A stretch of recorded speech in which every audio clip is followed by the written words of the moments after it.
World War II was an earth-shaking drama in 5 acts, played out on a stage as immense as the planet itself and touching upon millions of lives.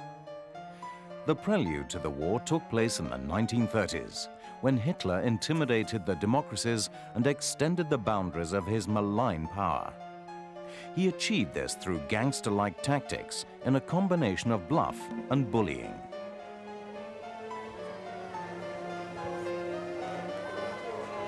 This morning, I had another talk with the German Chancellor, Herr Hitler.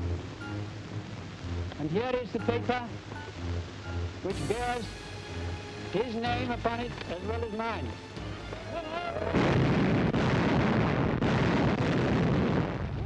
Act 1 opened with a mighty crash, the start of the Blitzkrieg, when the Nazis began their onslaught on Poland.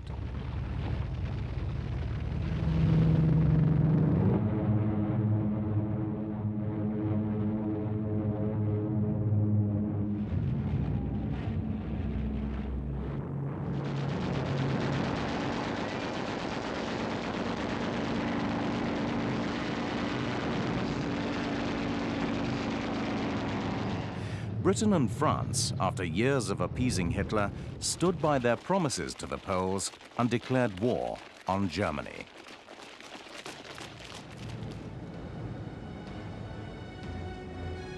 By spring, Hitler had stormed through Norway and the Low Countries until finally France too had fallen.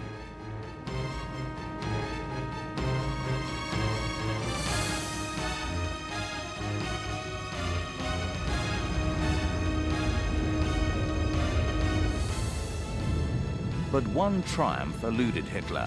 Saved by the miracle of Dunkirk, Britain stood defiant and alone.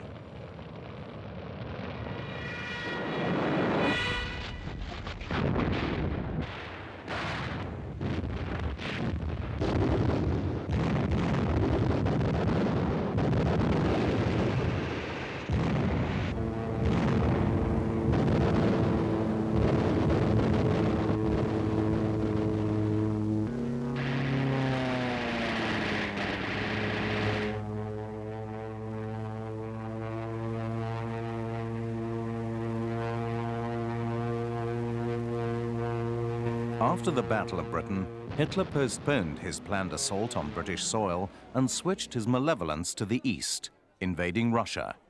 This was one of his costliest mistakes. But despite heavy losses, the German Empire stretched from the shores of the Atlantic to the burning sands of Egypt. From Greece to Leningrad and beyond, to the Arctic wastes.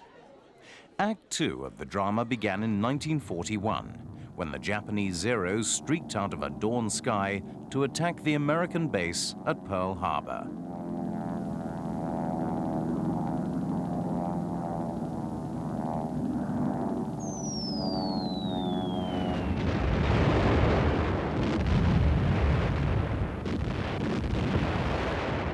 The sleeping giant was woken.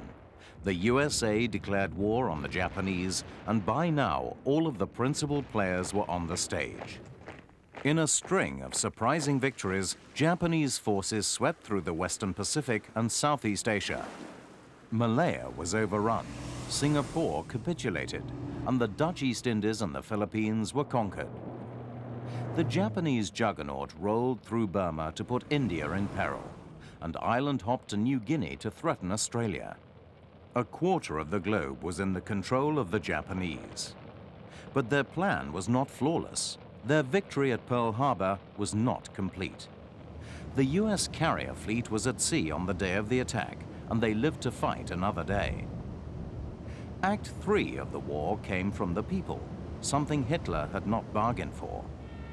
After the fall of France, the horrors and heroism of war became part of the fabric of daily life.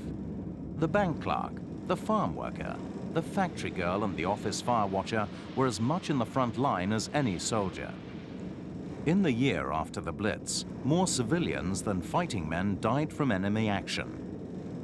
The organization of the home front became as important a part of the war effort as the raising of armies.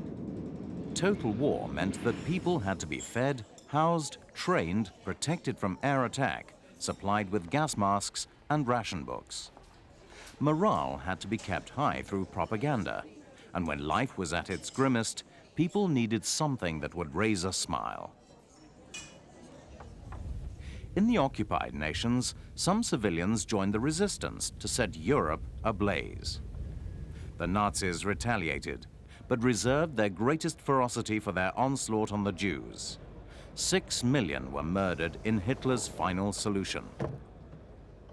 The people also joined the conflict in the field of scientific warfare and espionage. Polish and British mathematicians broke the German Enigma codes, and a stream of agents infiltrated enemy territory. During this third act, the guns had blazed at El Alamein and Stalingrad.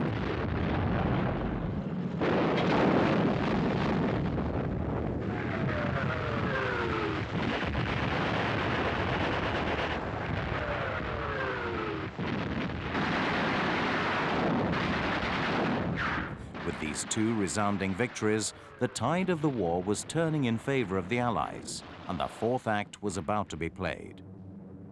To bring the final victory nearer, British and American bombers pounded Germany from the air.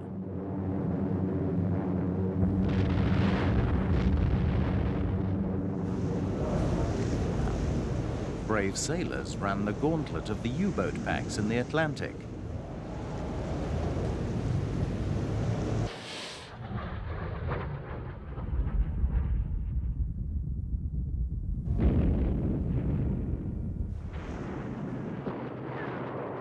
On the Eastern Front, the Red Army crushed the once invincible panzers at Kursk and went on to give Hitler a sharp lesson in blitzkrieg tactics.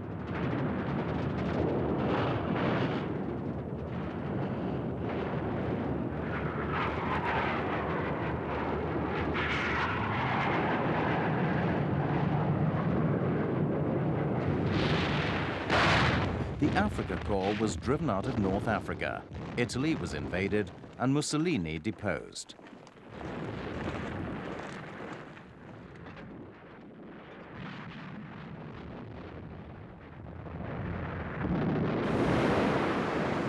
Then, in June 1944, Allied troops stormed the beaches at Normandy.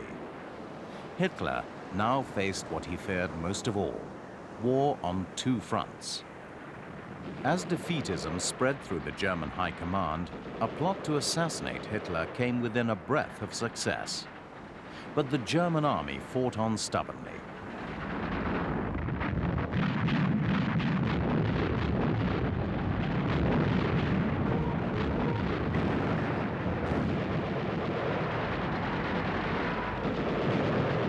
Their attack through the Ardennes to fight the Battle of the Bulge was a last desperate gamble. With its failure, the Allied Avengers closed in on a Reich which Hitler had promised would last 1,000 years.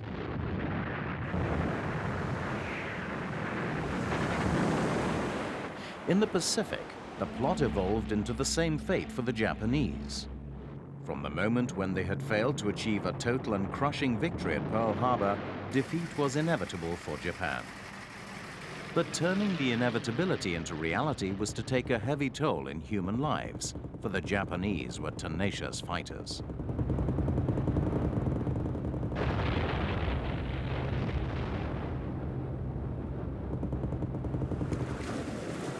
Men faced death on the beaches of palm-fringed islands and in steaming jungles, in the vastness of the Pacific Ocean, and in the skies above, on muddy trails and in prisoner-of-war camps. General MacArthur, when he left the Philippines, vowed, "I shall return." He did so in a spectacular campaign of island hopping at Leyte in October 1944. The second wave of the American attack worked its way across the Pacific by way of bloody battles, like those for Tarawa, the Marshall Islands, and Saipan.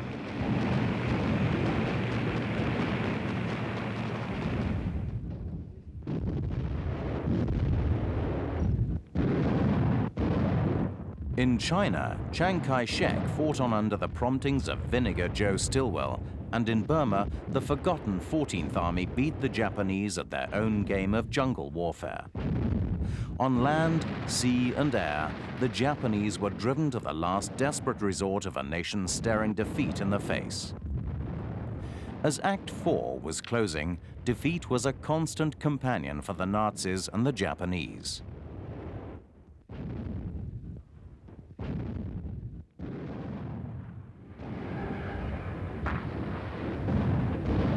The final act of the most tremendous drama the world has ever witnessed opened on January the 12th, 1945, when the Red Army crossed the Vistula to take Warsaw and drive into Germany.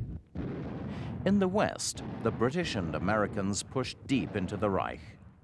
From his bunker in Berlin, a shattered and ailing Führer directed imaginary armies, until the day even he himself realized it was all over and committed suicide. His body was soaked in petrol and burned, a fitting end for a man who had plunged the world into flames. Across on the other side of the world, the Japanese were suffering their own punishment by inferno. Iwo Jima and Okinawa fell after fanatical resistance. Tokyo and other cities suffered the horrors of firestorm raids. Still worse was to come when the atomic bombs fell on Hiroshima and Nagasaki. Japan surrendered, and the war was finally over.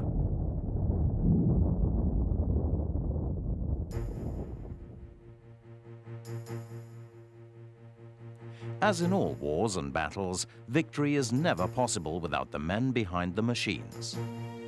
The leaders and the strategists, the commanders and the generals, the men that not only created the theories, but also the men that put those theories into practice. World War II was the platform for many such men. There was no greater leader in times of war than Winston Churchill.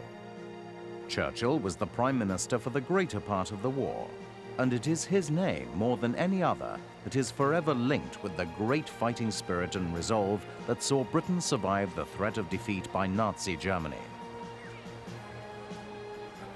He was famous for his morale-boosting wartime speeches, none more so than the speech he gave after the Battle of Britain.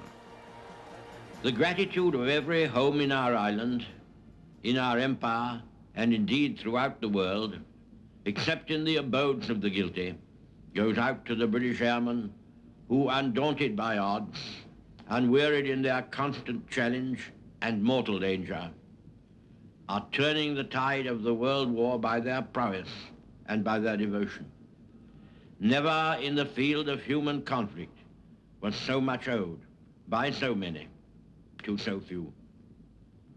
All our hearts go out to the fighter pilots, whose brilliant actions we see with our own eyes day after day.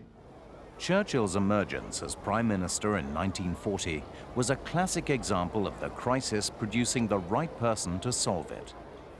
No other leading politician had the support across the parties, the abundant energy, and the clarity of vision to command the respect and the faith of the British people at the very moment when it mattered most. On the day of his appointment, May the 10th, 1940, the Germans unleashed their blitzkrieg in the West.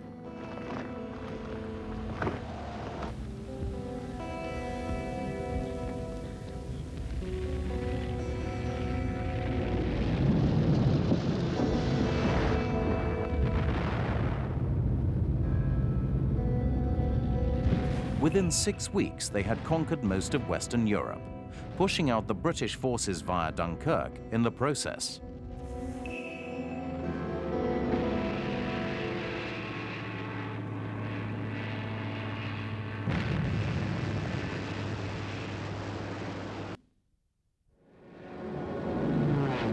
When Britain stood alone against the Germans, it was a moment when firm leadership was vital. Churchill wrote of this period in his memoirs. I felt as if I were walking with destiny, and that all my past life had been but a preparation for this hour and this trial.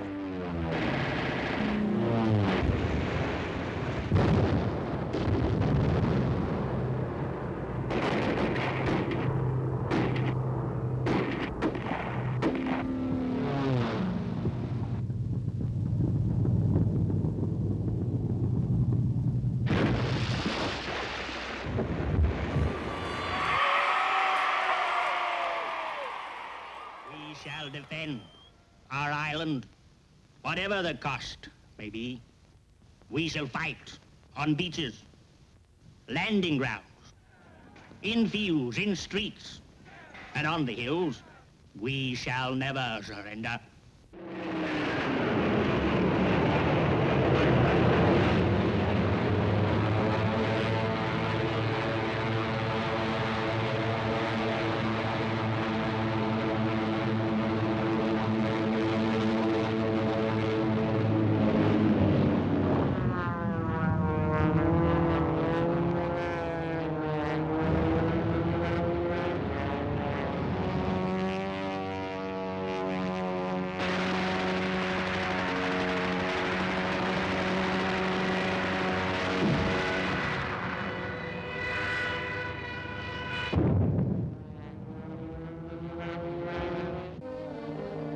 Tragedies, what horrors, what crimes has Hitler and all that Hitler stands for brought upon Europe and the world. It is upon this foundation that Hitler pretends to build out of hatred a new order for Europe. But nothing is more certain than that every trace of Hitler's footsteps, every stain of his infected and corroding fingers will be sponged and purged, and if need be, blasted from the surface of the earth. Lift up your hearts. All will come right. Out of the depths of sorrow and of sacrifice will be born again the glory of mankind.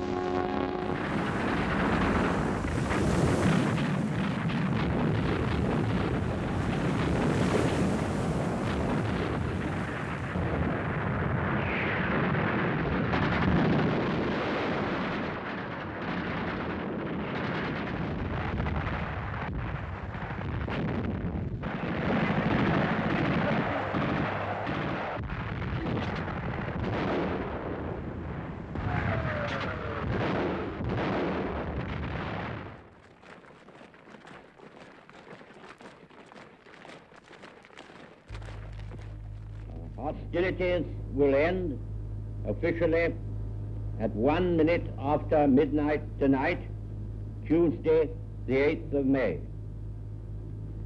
But in the interest of saving lives, the ceasefire began yesterday to be sounded along all the fronts. The German war is therefore at an end. We may allow ourselves a brief period of rejoicing. Today is Victory in Europe Day.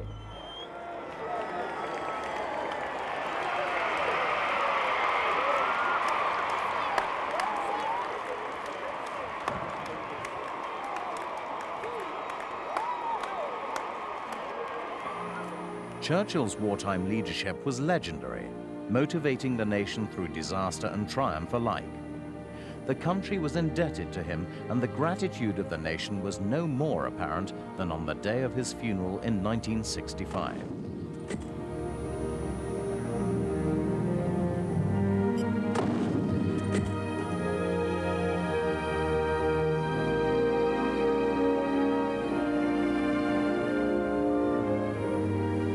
Last time I spoke to you, I quoted the lines of Longfellow which President Roosevelt had written out for me in his own hand.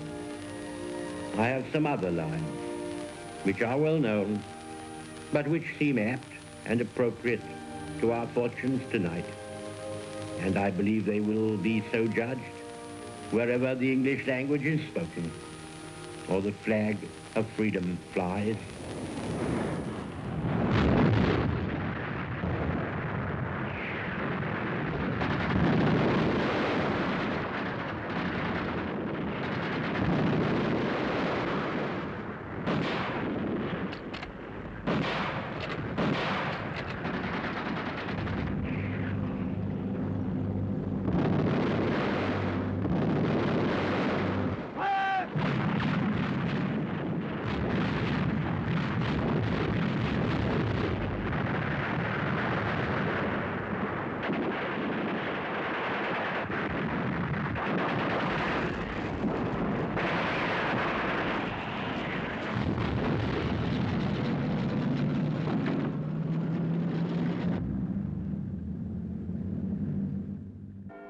The British victory at El Alamein, coming as it did after years of defeat, was greeted by ringing church bells, banner headlines, and an outpouring of public admiration for a man that continued unabated throughout the rest of his life. This is the BBC Home and Forces programme.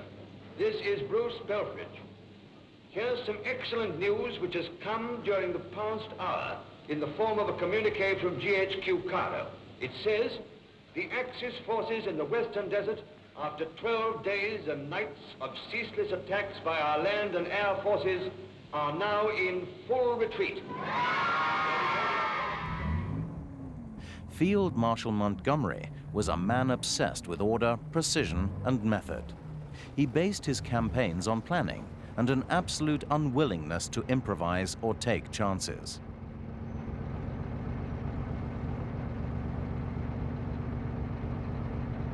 The fight that Rommel's panzer divisions put up in the face of impossible odds is one of the greatest actions of World War II.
Yet, despite Britain's overwhelming numerical superiority in men and arms, it required that one man with self-confidence, determination and rapport with the ranks to elicit the dogged, unremitting effort that eventually resulted in the British victory.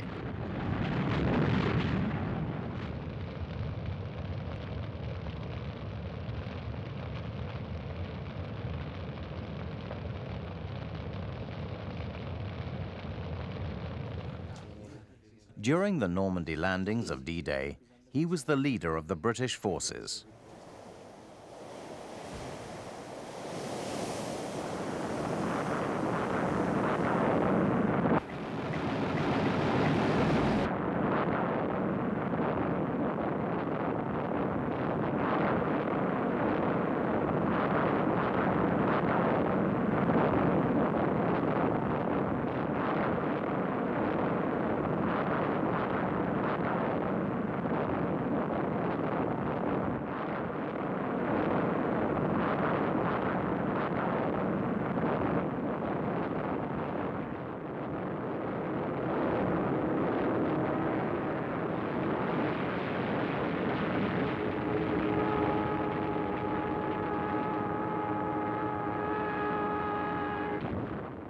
In Western Europe, he was the commander of the British forces.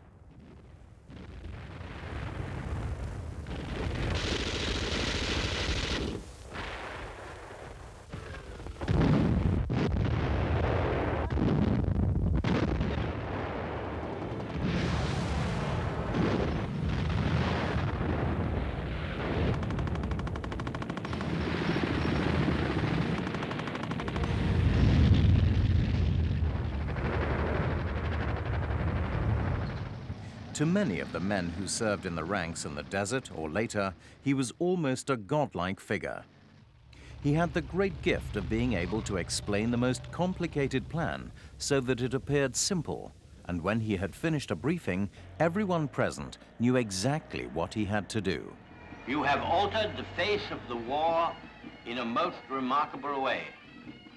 What it has meant in the skill and organization of movement and maneuver, what it has meant in the tireless endurance and self-denial of the troops, and in the fearless leadership displayed in action, can be appreciated only by those who are actually on the spot. But I must tell you that the fame of the Desert Army has spread throughout the world.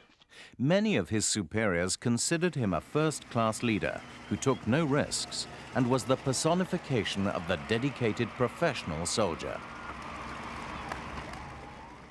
It was Field Marshal Montgomery that took the formal surrender of the Germany's northwestern armies at his headquarters near Hamburg on May the 4th, 1945.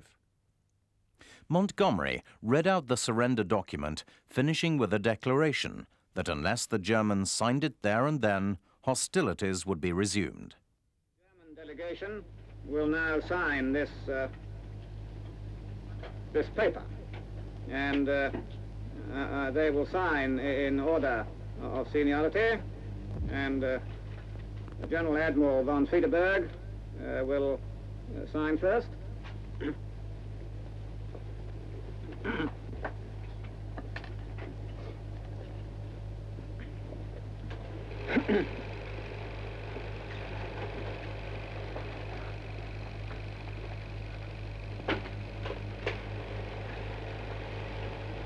Now, General Kinsall will sign next.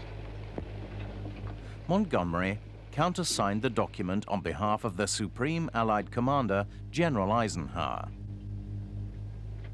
Now, I will sign the instrument on behalf of the Supreme Allied Commander, General Eisenhower. For Montgomery, the Lunenburg surrender was the culmination of his victorious career.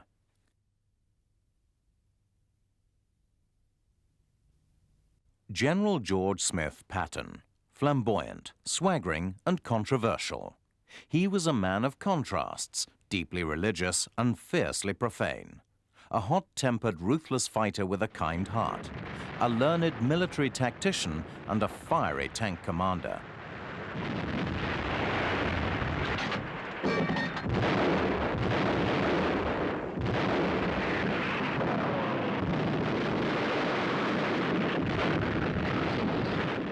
Considered by the Germans in an analysis of Allied generals as the most dangerous man on all fronts.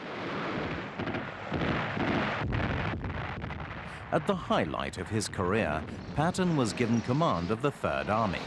They were sent across to France 1 month after D-Day. The dash made across France by the Third Army was a triumph for both Patton and his staff. It was at his insistence the fastest and most efficient.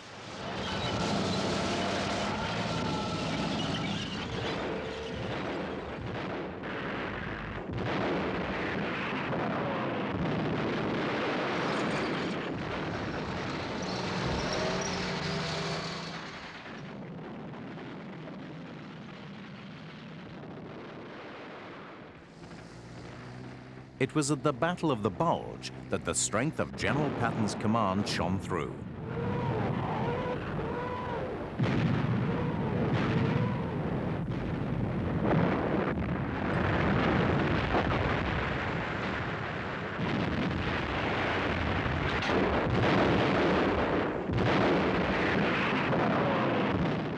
He fought the battle in his own fashion, driving around the front lines in his open jeep.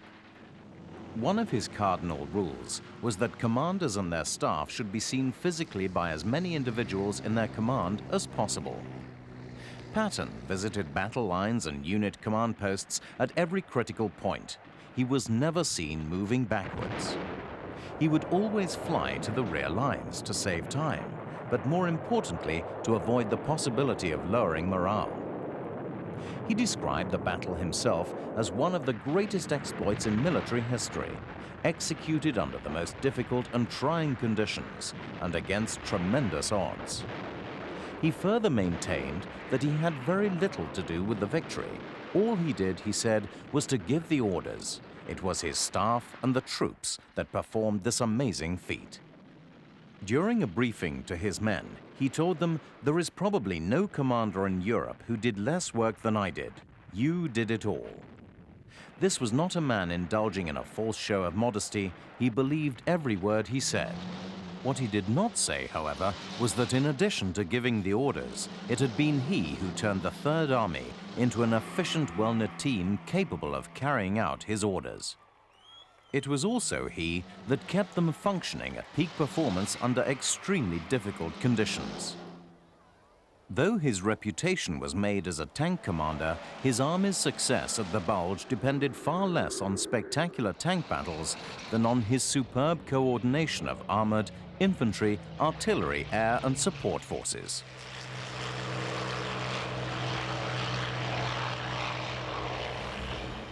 In the words of Dwight D. Eisenhower, George Patton was a man who knew his business. There were, of course, many other legendary leaders and generals during the period, each one of them deserving a chapter in the annals of the history of the Second World War.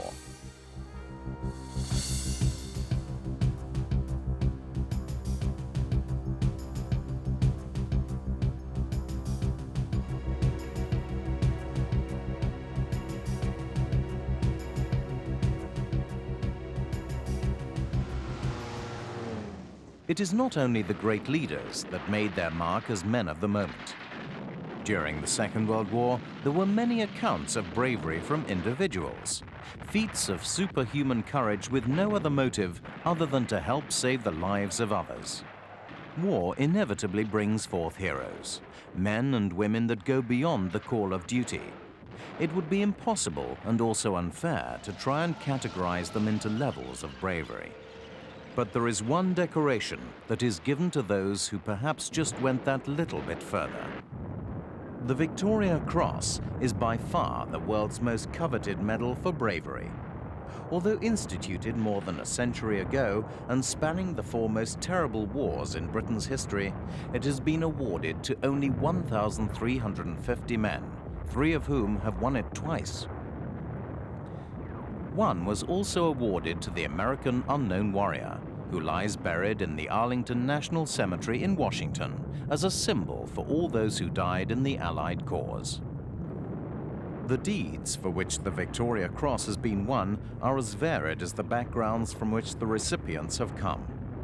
For it is the most democratic of medals, open as much to the common soldier as to his commanding officer, every rank and every grade of all branches of Her Majesty's forces. Cast in bronze from the cannons captured at Sebastopol in the Crimean War, the Victoria Cross retains a mystique that no other decoration has ever achieved. It takes precedence over all the others, and the merest glimpse of that distinctive crimson ribbon on the breast of a veteran is sufficient to establish him as a military monarch in the minds of his fellow men. The VC has never been won by a woman, although the rules do not preclude the possibility. It has, however, been won by 4 civilians, and contrary to popular belief, 2 Germans have also won it, as well as 1 Russian and 5 Americans. Part of the warrant qualifying a Victoria Cross decrees that neither rank, nor long service, nor wounds, nor any other circumstance or condition whatsoever, save the merit of conspicuous bravery, shall be held to establish a sufficient claim for the honor. During World War II, many VCs were won, none more deserving than that awarded to Group Captain Leonard Cheshire, possibly one of the most courageous men of the war. Cheshire's operational career in the RAF began in June 1940. Against strongly defended targets, he soon showed that extra courage and determination of the exceptional leader. He was always ready to accept additional risks to ensure the success of a mission. Defying the formidable Ruhr defense system, he frequently flew in and released his bomb load from a much lower level than called for, thus obtaining much more accurate results on the target. Over Cologne in November 1940, an anti-aircraft shell burst right inside his aircraft, blowing out one side completely and starting a fire. Undeterred, Cheshire went on to bomb the target and still made it home. In 1943, he took command of the legendary 617 Squadron and opened his 4th operational tour as wing commander. His first impact on the squadron came when he began to devise a fresh way of ensuring accurate attacks against comparatively small targets. This developed into a totally new marking system, which was to use a marker aircraft flying in first to mark the target at much lower heights than the bomber force. This new system of Cheshires also coincided with the development of the 12,000-pound blast bomb.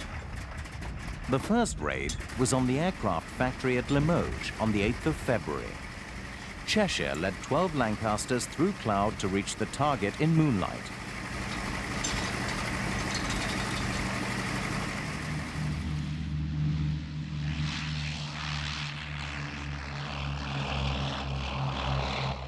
In the lead aircraft, Cheshire then dipped down to 200 feet over the factory, dropping his ordnance of incendiaries right on the target. These burst at once, sending out a glow of red spot fires. The remaining bombers in the stream behind at 7,000 feet now had a perfect point at which to aim, and the raid was a complete success. It soon transpired to Cheshire that there was an urgent need to mark targets with a much faster and more maneuverable aircraft than the Lancaster.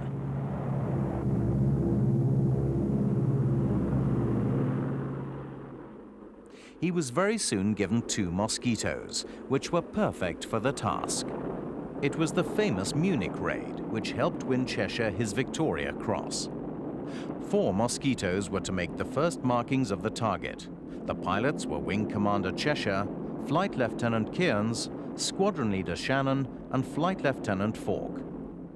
Cheshire was to mark a small house on the railway sidings, which he did with remarkable accuracy. But the sheer mark of the man and his courage can be seen when, having marked his target, he continued to fly around the target with no regard to his low reserve on fuel. He directed the 200 Lancasters into the area, flying at only 1,000 feet, immediately below the path of their falling bombs. With the task complete, Cheshire set course for home, only to face flying through 40 miles of heavy flak. On approaching RAF Manston, his fuel gauge read only 10 minutes of fuel left, only to find that there were enemy fighters over the airfield shooting up the landing aircraft. He calmly switched off all his lights, and with all landing lights on the airfield extinguished, he landed the Mosquito in complete darkness. This was just one of his many exploits, and although he led 617 Squadron on some 40 similar raids, the true measure of his wartime achievement was in his brilliant inventiveness and leadership. He was a man that would always back his own judgment, and events proved him right time and time again. In all, he flew 100 missions, and 100 times he had gone out, bombed, endured ack-ack, fought fear, tiredness and cold, exerted all his skill, all his ingenuity, and come back. He had forgotten all else in life other than leading his squadron, setting an example of frozen courage in every attack, bombing, shattering, and killing the enemy. To mark his achievements of determined leadership and courage over a long period, King George invested Cheshire with his 3rd DSO and the Victoria Cross. The citation read, "Wing Commander Cheshire led his squadron personally on every occasion, always undertaking the most difficult task himself." Cheshire undertook one more task during the war, which in a split second dramatically changed the rest of his life. He was the British observer in the American B-29 when they dropped the second of their newest bombs on Nagasaki. In the moment of the blinding flash came the greatest moment of truth for Leonard Cheshire.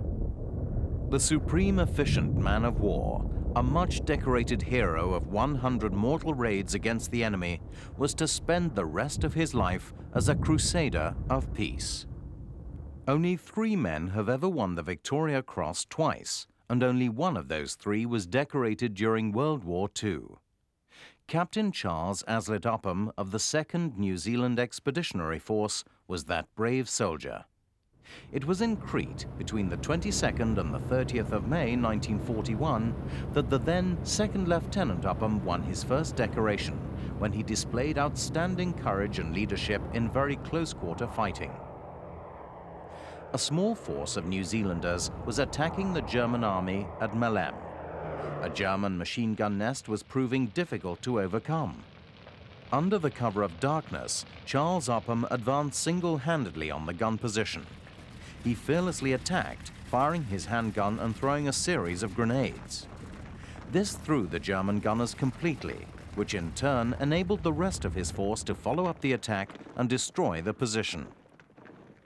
Following this raid, he advanced with his men, and in the ensuing conflict, he was blown up by a mortar shell and badly wounded by a second.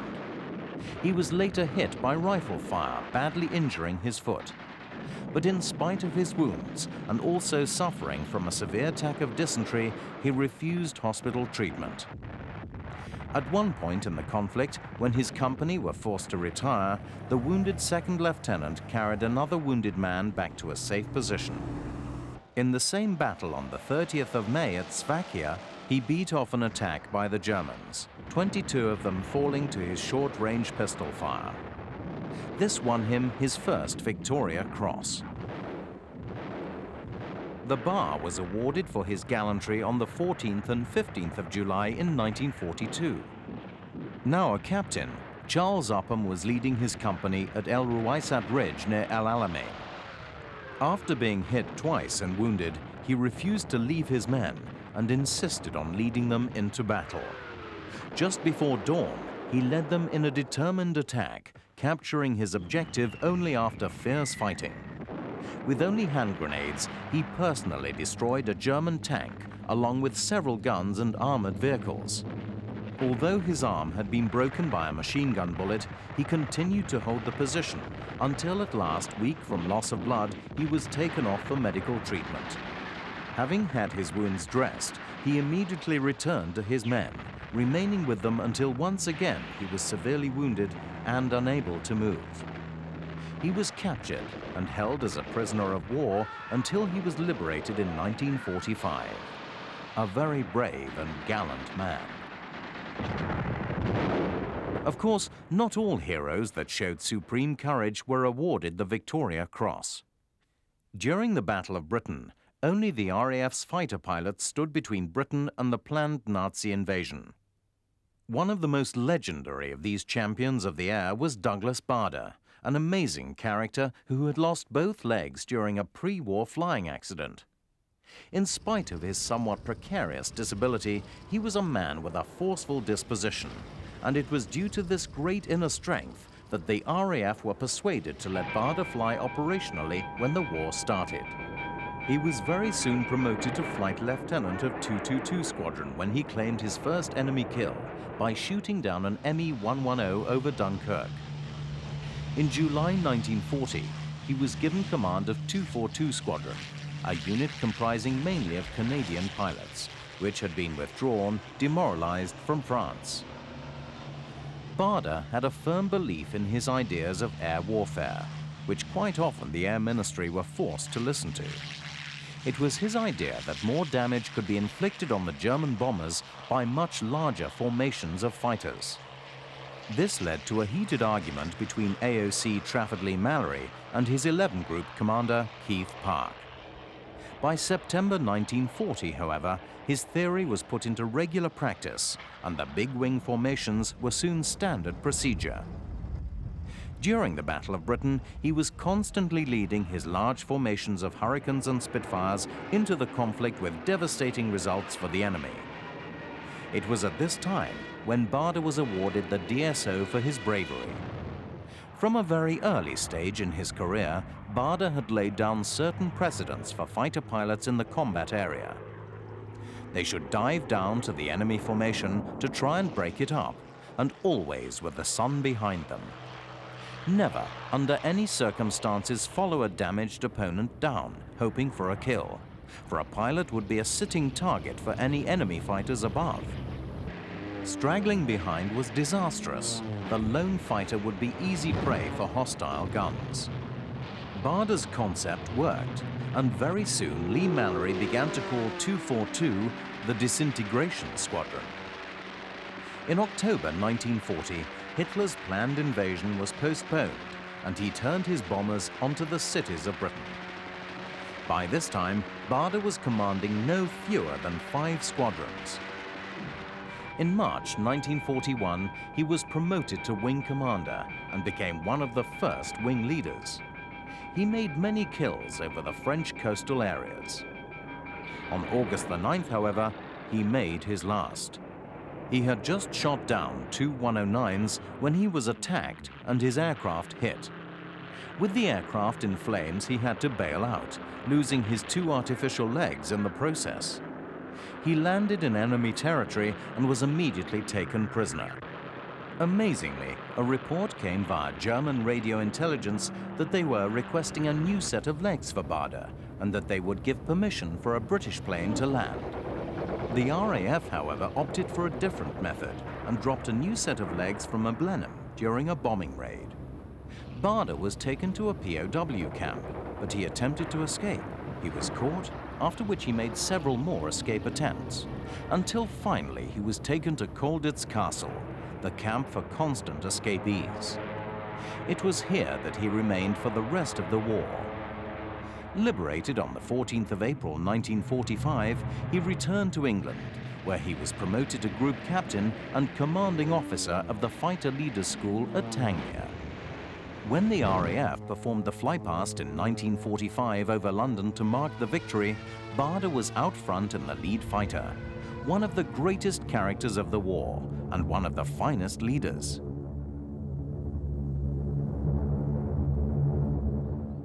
Whilst in Colditz, like all the other captive Allied officers, Bader was driven to seek an escape. There were many other legendary escapees. In fact, Colditz, known as the Bad Boys Camp, was a prison designed for those who had tried to escape before, or for those who were a high security risk to the Germans. These escape attempts were often at great personal risk, as any prisoner caught escaping could quite well be shot, as did happen on many occasions. One of the most notable being the 50 RAF officers executed after the Great Escape. One of the most infamous escapees from Colditz was Mike Sinclair, otherwise known as the Red Fox. Sinclair, a lieutenant in the army, was captured at Dunkirk. To him, being held captive was a disgrace, and at all costs he felt he should attempt to escape.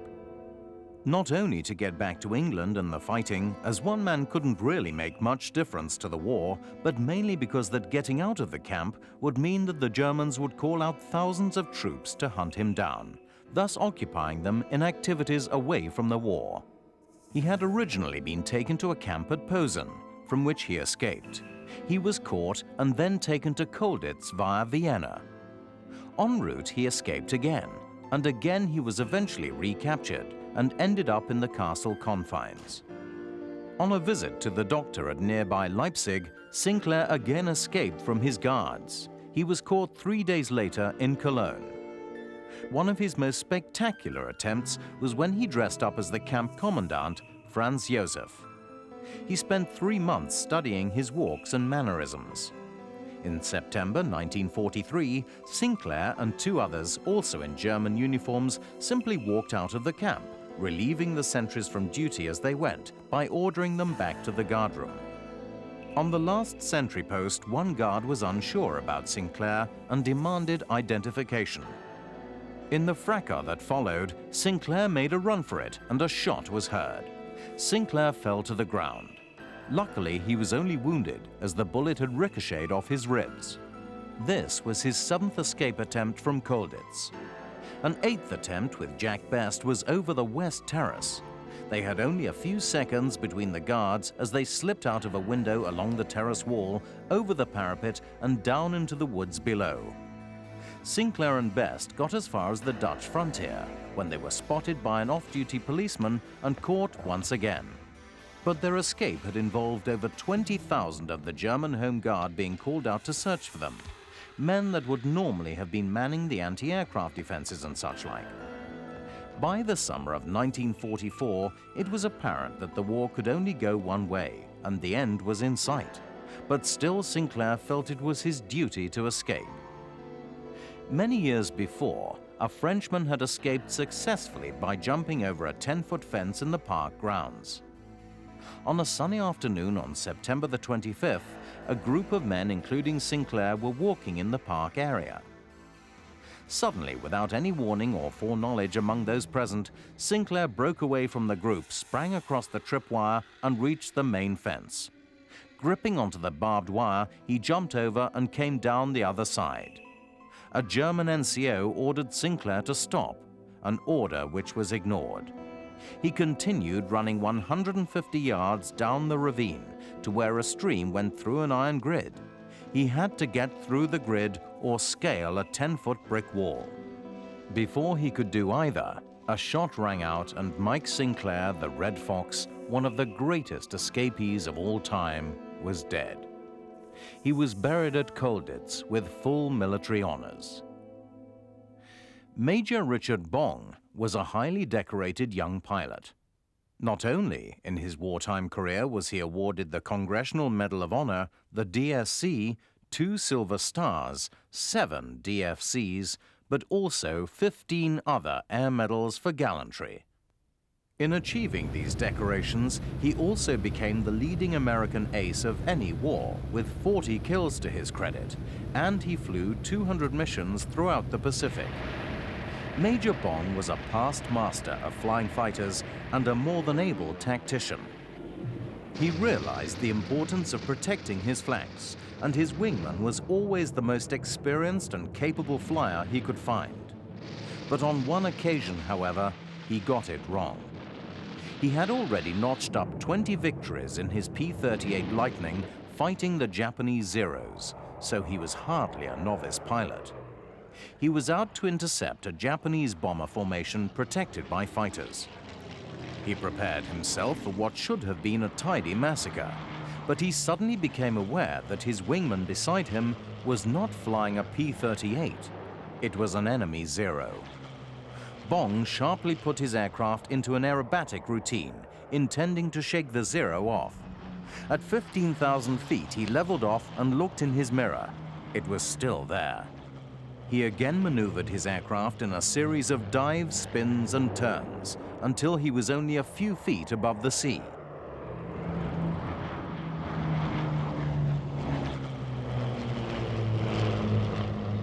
The Zero had been unable to keep up the pace and was now about a half a mile behind him. He climbed rapidly, only to discover himself flying right into a formation of 9 more Zeros. The Japanese pilots had one unanimous thought: to knock Major Bong from the skies. In what he felt was his best form of defense, he flew straight at them to attack head-on. He put his first rounds into the lead Zero. It exploded in front of him. He then selected a second and fired, again blowing it apart in mid-air. By now, the Japanese pilots, having lost their leader, were in a state of uncertainty and were firing wildly at the crazy US pilot. Major Bong, cashing in on their loss of control, took a shot at a third Zero. Damaged and smoking, it twisted away from the formation and dived towards the sea. Thereafter, Bong decided the best course of action was to retire. Flying at full throttle, he raced away from the bewildered opponents and eventually landed safely at base. Only a pilot of his caliber could have got away with such a feat. There was not time in a dogfight at odds of 9-1 for any hesitation. Despite his determination to be top-scoring ace, there was no doubt as to why he made such a good leader. His men trusted him implicitly. They knew that if they got in a fix, Major Bong would somehow get them out of it. There were, of course, many heroes and indeed heroines in World War II. Each of them went just that bit further than required, above and beyond the call of duty. Some in a single moment of superhuman gallantry, others showing strength, lack of fear, and disregard for personal safety over long periods of time. Great courage has been and will continue to be shown by selfless men and women in times of adversity and war. But those experienced in heroism all have one aim and one goal: peace, which perhaps is the most highly prized award to anyone.